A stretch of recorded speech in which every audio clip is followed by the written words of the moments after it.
네, 더불어민주당 이재명 대표의 변호사비 대납 의혹의 핵심 인물로 꼽히고 있는 김성태 전 회장이 국내로 압송되자 정치권도 촉각을 곤두세우고 있는 분위기입니다. 네, 국민의힘은 이재명 대표의 다른 의혹까지 모두 거론하며 공세 수위를 높였고, 민주당은 김 전 회장과 관련성을 강하게 부인하며 검찰이 짜맞추기를 위해 야당 대표를 관심법으로 수사하고 있다고 비판했습니다.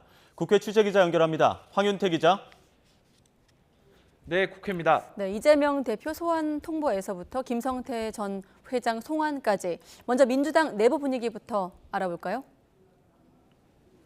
네, 김성태 전 회장이 오늘 오전 국내로 압송된 것을 두고 민주당은 검찰이 관심법 수사를 하고 있다고 비판했습니다.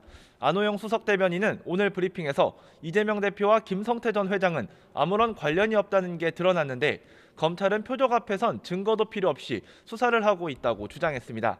앞서 이재명 대표도 김 전 회장의 귀국을 앞두고 김성태 전 쌍방울 회장의 변호사비 대납 의혹이 집중 조명되자 직접 방어에 나섰습니다.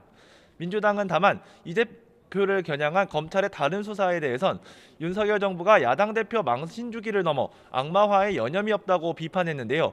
직접 들어보시겠습니다. 부랴부랴 울타기용 정치 수사쇼에 나선 것입니다.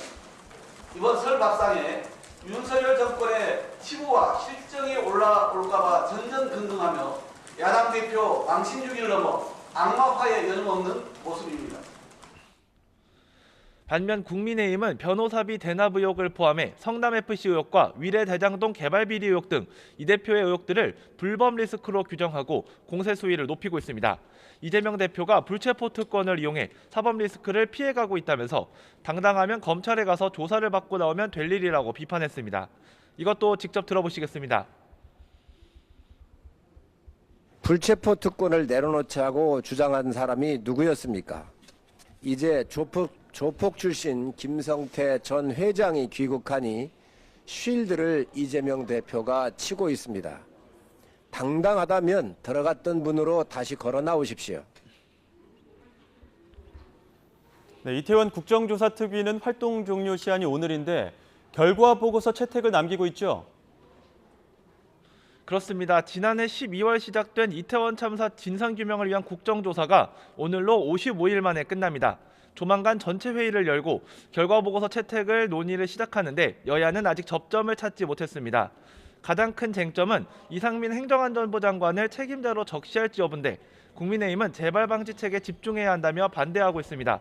반면 민주당은 청문회에서 증언이 충분히 나왔던 만큼 이 장관은 당연히 포함해야 하고 유가족들이 요구하는 진상조사를 위한 독립기구까지 설치하는 내용을 야당 단독이라도 채택하겠다고 맞서고 있습니다.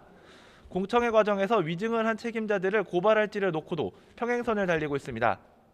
민주당은 의원총회를 열고 이상민 장관을 포함해 한호섭 대통령실 국정상황실장 등 관계자를 단독으로라도 고발하겠다는 방침을 세웠는데요. 직접 들어보시겠습니다. 이상민 장관 같은 경우에는 망언부터 해서 이 위증을 한 것이 이번 청문회를 통해서 드러났습니다. 야 3당이라도 해서 보고서를 채택하고 고발을 위증자에 대한 고발도 그렇게 처리할 예정이 있다. 국민의힘은 국정조사 전체 회의 직전 기자회견을 열고 민주당의 고방 방침에 대해 참사의 정쟁화라고 항의했습니다. 위증 고발 운운하는 것은 이태원 참사의 원인 규명과 재발 방지에는 관심 없이 참사를 정치에 이용하겠다는 정략적 의도입니다.